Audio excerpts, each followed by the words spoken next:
Assalamualaikum warahmatullahi wabarakatuh. Waalaikumsalam warahmatullahi wabarakatuh. Alhamdulillahirabbil alamin. Segala puji hanya untuk Allah yang mana pada kesempatan pagi hari ini kita sama-sama masih diberi limpahan nikmat iman Islam, kesehatan dan kesempatan sehingga kita bisa melaksanakan sholat subuh dan alhamdulillah sedang berjamaah sholat zikra. Dan alhamdulillah kita sama-sama belajar memahami Al-Quran dan hadis. Dan pagi hari ini saya akan bacakan Al-Quran surat An-Nisa ayat ke 77 dan sampai 79. A'udzu billahi minasyaitonir rajim. Bismillahirrahmanirrahim. Alam tara ilal ladzina qila lahum kuffu aydiyakum wa aqimus salata wa atuz zakata falamma kutiba alaihimul qitalu idza fariqum minhum yakhshawna an-nasa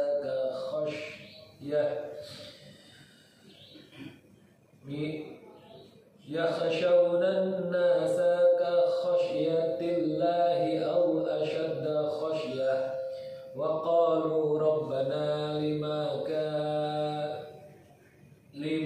katabta alaina al-qitala laula akhartana ila ajalin qarib. Qul mata'ud dunya qalilun wal akhiratu khairul liman ittaqa la tuzlamuna fatila. Aynama takunu yudrikkumul mautu walau kuntum fi burujin musyayyadah. Wa in tusibhum hasanatun yaqulu hadhihi min indillah wa in tusibhum sayyi'atun yaqulu hadhihi min indik. Qul kullun min indillahi fama li haula'il qawmi wa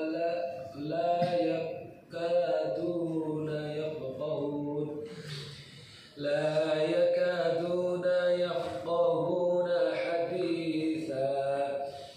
Ma asabaka min hasanatin fa min Allah wa ma asabaka min sayyi'atin fa min nafsik wa arsalnaka lin-nasi rasula wa kafa billahi shahida.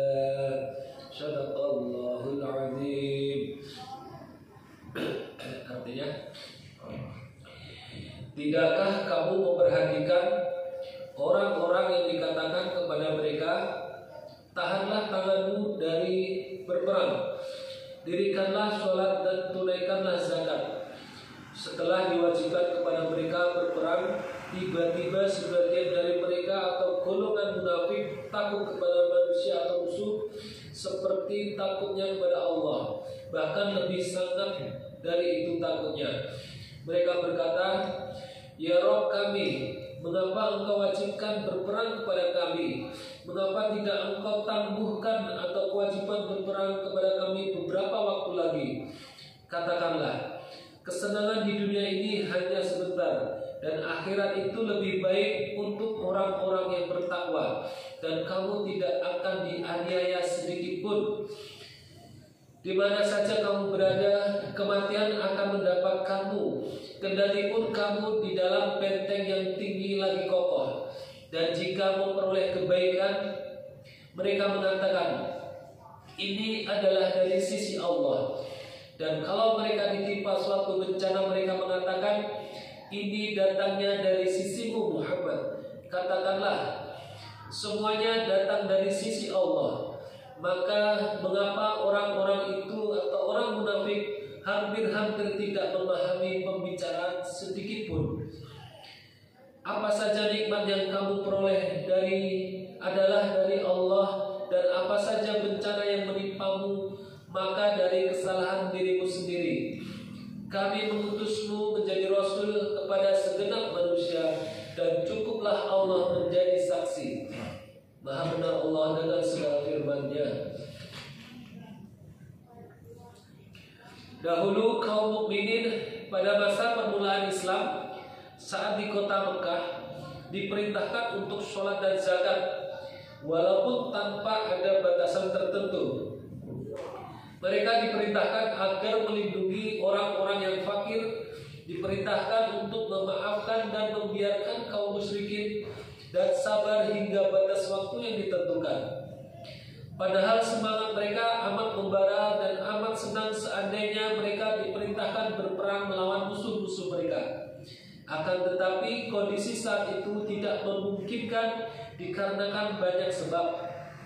Di antaranya ialah minimnya jumlah mereka jika dibandingkan banyaknya jumlah para musuh mereka, serta keberadaan mereka yang masih berada di kota mereka sendiri, yaitu tanah haram dan tempat yang paling mulia, sehingga belumlah pernah terjadi peperangan sebelumnya di tempat itu. Sebagaimana dikatakan, oleh karena itu tidak diperintahkan jihad kecuali di Madinah ketika mereka telah memiliki negeri, benteng dan dukungan. Tapi walaupun begitu, ketika mereka diperintahkan melakukan hal yang mereka inginkan untuk berperang, sebagian mereka justru kaget dan takut sekali berhadapan dengan pihak lawan. Wa qalu rabbana lima katabta alaina al-qitala laula akhartana ila ajalin qarib. Mereka berkata, ya Rabb kami, mengapa Engkau wajibkan berperang kepada kami? Mengapa tidak Engkau tangguhkan kewajiban berperang kepada kami beberapa waktu lagi? Yaitu mengapa tidak Engkau tunda kewajibannya hingga waktu lain? Karena akan terjadi pertumpahan darah anak-anak yang menjadi yatim dan istri-istri yang menjadi janda. Ibnu Abi Hatim mengatakan dari Ibnu Abbas bahwa Abdurrahman bin Auf dan para sahabatnya mendatangi Nabi SAW di Makkah. Mereka berkata, ya Nabi Allah, dahulu kami berada dalam kemuliaan, padahal kami orang-orang musyrik. Akan tetapi tatkala kami telah beriman, kami menjadi orang-orang hina. Beliau SAW jawab, inni umirtu bil afwi fala tuqatilul qaum. Sesungguhnya aku diperintahkan untuk memaafkan, maka janganlah kalian memerangi kaum itu. Lalu tatkala Allah tabaraka wa ta'ala memindahkan beliau ke kota Madinah, maka beliau diperintahkan untuk berperang. Tapi mereka enggan berangkat, maka turunlah ayat, alam tara ilal ladzina qila lahum kuffu aydiyakum. Tidakkah kamu perhatikan orang-orang yang dikatakan kepada mereka, tahanlah tanganmu dari berperang? Diriwayatkan pula oleh An-Nasai, Al-Hakim dan Ibnu Mardawai. Asbat mengatakan dari As-Sudi bahwa mereka tidak memiliki kewajiban kecuali sholat dan zakat. Lalu mereka pun meminta kepada Allah untuk diwajibkan perang. Dan tatkala perang telah diwajibkan kepada mereka, justru yang terjadi adalah sebagaimana ayat berikut, inna fariqum minhum yakhshawna an-nasa ka khashyatillahi aw ashadda khasyah wa qalu rabbana limma katabta alaina al-qitala laula akhartana ila ajalin qarib.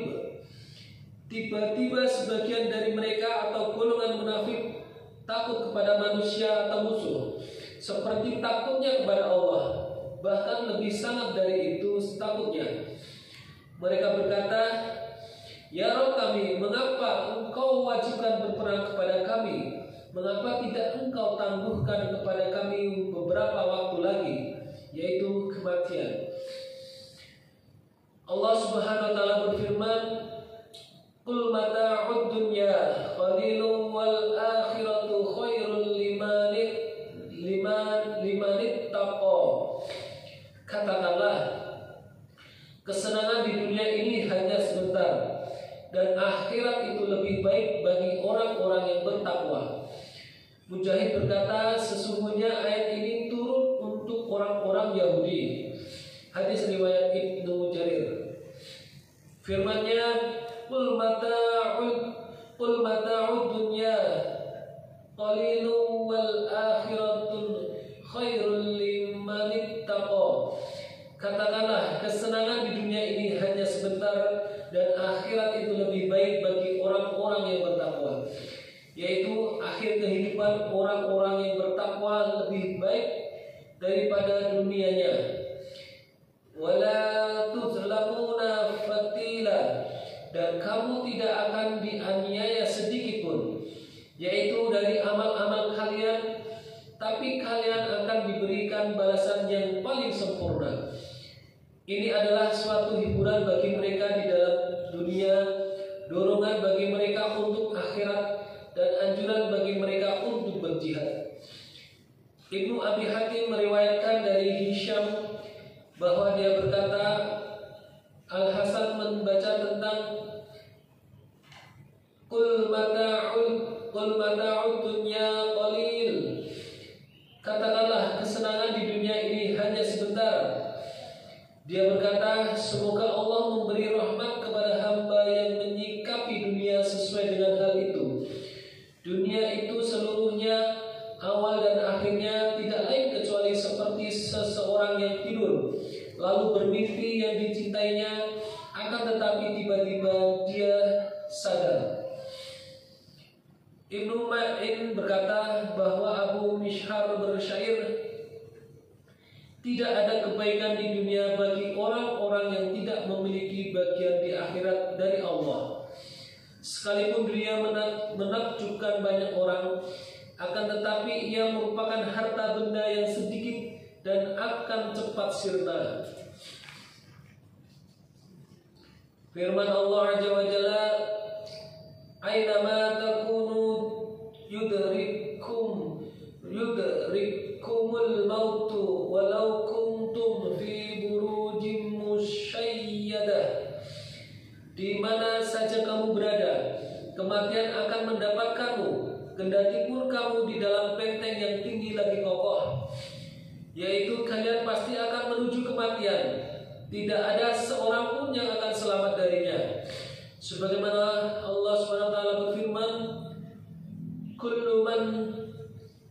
Kullu man 'alaiha fanin. Semua yang ada di bumi itu akan binasa. Quran Surat Ar-Rahman ayat 26. Maksudnya bahwa setiap orang pasti menuju kematian, suatu hal yang pasti, dan tidak ada sesuatu pun yang menyelamatkan darinya, baik dia berjihad ataupun tidak, karena dia memiliki batas yang telah ditetapkan dan tempat yang telah dibagi-bagi. Sebagaimana Khalid bin Al-Walid di saat datang kematiannya, di pembaringannya, dia bertutur, "Aku telah mengikuti perang ini dan perang itu. Tidak ada satu anggota tubuhku kecuali terdapat luka karena tusukan atau karena anak panah. Kini aku mati di pembaringanku, maka tidaklah dapat tidur mata para pengecut." Firman-Nya, "Walau kuntum fi burujim musyayyadah." Sekalipun kamu berada di dalam benteng musyayyadah, artinya benteng yang kuat, kokoh, tinggi menjulang. Yang benar adalah benteng yang kuat. Maksudnya, lari dan berlindung dari kematian tidaklah bermanfaat, sebagaimana yang dikatakan Zuhair bin Abi Sulami dalam syairnya, Siapa yang takut dari sebab-sebab kematian, dia tetap akan diterkamnya, sekalipun dia naik ke atas langit dengan tangga. Ada pendapat yang mengatakan bahwa musyayyadah adalah sama dengan al-masyidah, sebagaimana ayat ini. Wa qasrin masyidi, dan istana yang tinggi. Quran surat Al-Hajj 45. Namun ada pula pendapat yang mengatakan bahwa ada perbedaan arti di antara kedua kata tersebut. Kata musyayyadah dengan memakai tasydid artinya adalah yang ditinggikan, sedangkan musyidah dibaca dengan takhfif tanpa tasydid, ia berarti yang dihiasi atau dicatat dengan kapur. Firman-Nya, wa in tusibahum hasanah, jika mereka memperoleh kebaikan, yaitu kesuburan, rezeki buah-buahan, tanam-tanaman, anak-anak dan yang sejenisnya. Inilah makna perkataan Ibnu Abbas, Abul Aliyah dan As-Sudi. Yaqulu hadhihi min indillahi wa in tusibahum sayyi'ah. Mereka mengatakan ini adalah dari sisi Allah, dan kalau mereka ditimpa suatu bencana, yaitu kekeringan serta kekurangan buah-buahan, tanaman-tanaman, kematian anak-anak, gagalnya panen dan lain-lain, ini sebagaimana yang dikatakan oleh Abul Aliyah dan As-Sudi. Yaqulu hadhihi min indik.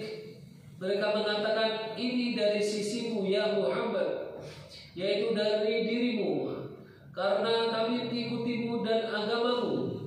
Hal ini hampir sama dengan sikap kaum Fir'aun yang diisyaratkan Allah dalam ayatnya, فَإِذَا جَاءَتْهُمُ الْحَسَنَةُ قَالُوا لَنَا هَذِهِ وَإِنْ تُصِبْهُمْ سَيِّئَةٌ يَطَّيَّرُوا بِمُوسَى وَمَن مَّعَهُ. Apabila datang kepada mereka kemakmuran, mereka berkata, ini adalah karena usaha kami. Dan jika mereka ditimpa kesusahan, mereka lemparkan sebab kesialan itu kepada Musa dan orang-orang yang bersertanya. Quran surat Al-A'raf ayat 131. Demikian perkataan orang-orang munafik yang masuk ke dalam Islam secara zahir, padahal mereka benci pada Islam. Untuk itu, jika mereka ditimpa suatu keburukan, mereka kemudian menisbatkan atau menyandarkan hal itu dengan sebab mereka mengikuti Nabi Shallallahu Alaihi Wasallam. Maka Allah Tabaraka wa Taala menurunkan, Qul kullum min indillah. Katakanlah semua datang dari sisi Allah. Firman-Nya, Qul kullum min indillah.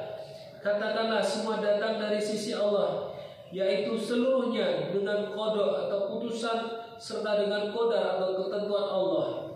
Allah lah yang menentukan apakah seorang itu baik atau jahat, juga mukmin atau kafir. Ali bin Abi Thalhah menukilkan dari Ibnu Abbas,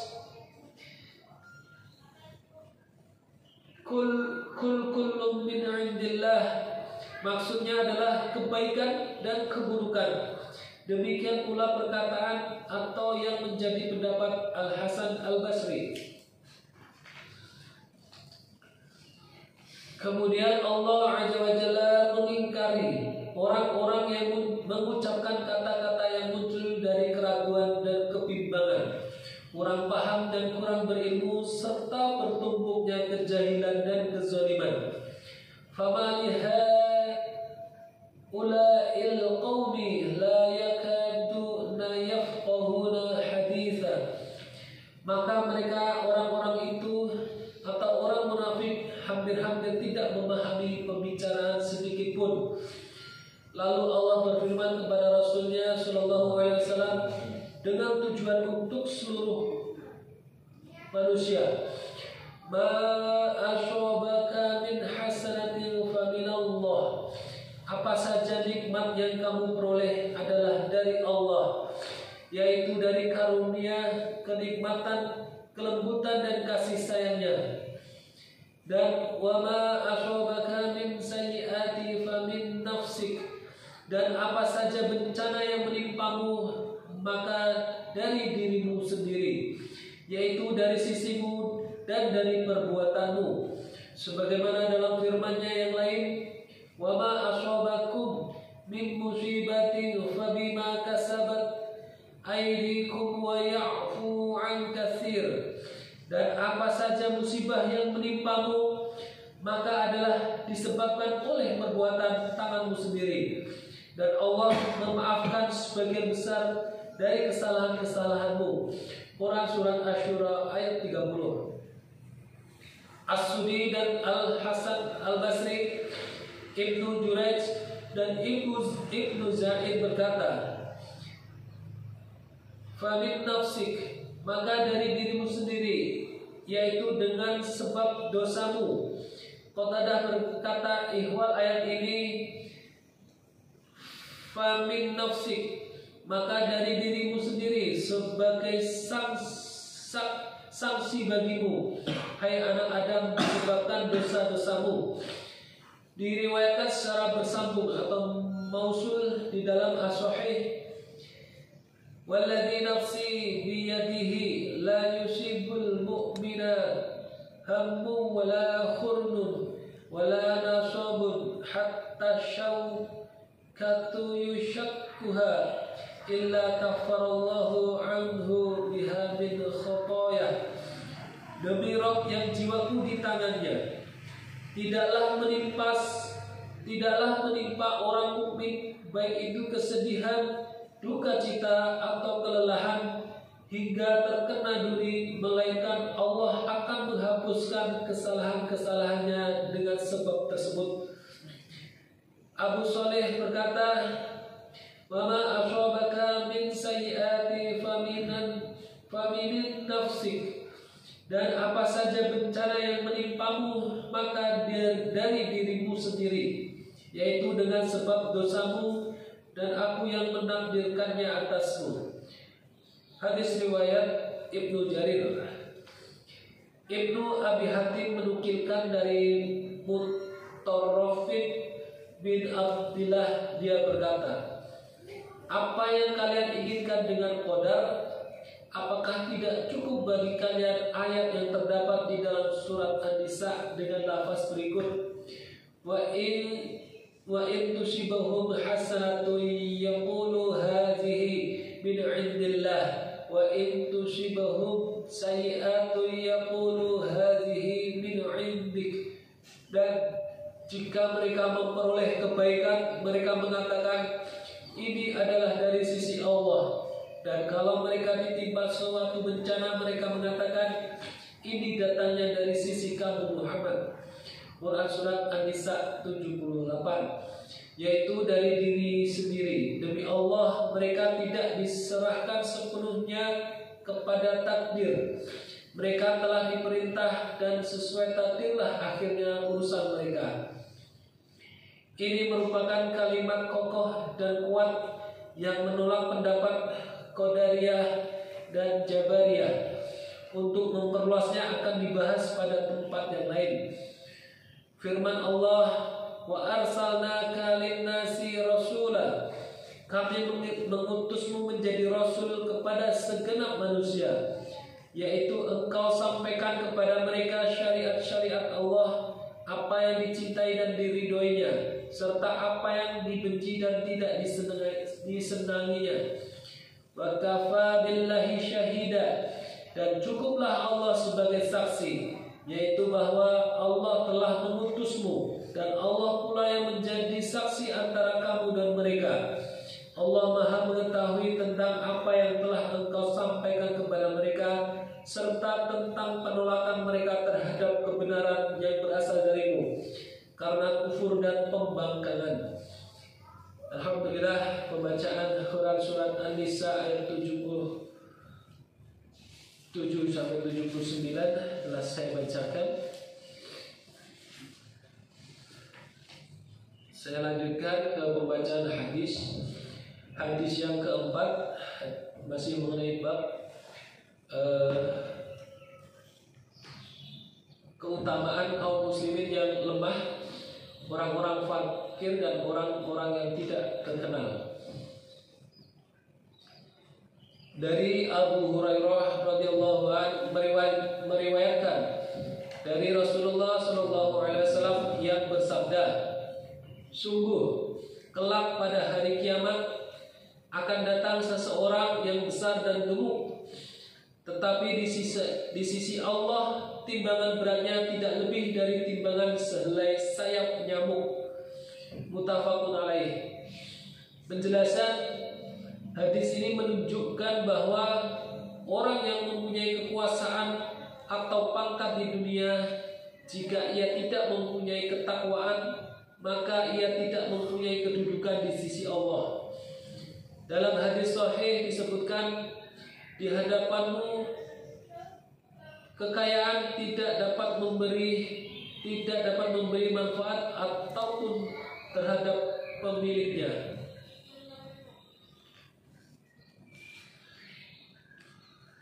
Di dalam hadis lain disebutkan, sungguh Allah tidak memandang kepada bentuk, rupa dan harta kalian, tetapi Allah memandang hati dan amal perbuatan kalian. Saya ulangi, dari Abu Hurairah radhiyallahu anhu meriwayatkan dari Rasulullah sallallahu alaihi wasallam yang bersabda, sungguh kelak pada hari kiamat akan datang seseorang yang besar lagi gemuk, tetapi di sisi Allah timbangan beratnya tidak lebih dari timbangan sehelai sayap nyamuk. Muttafaqun alaih.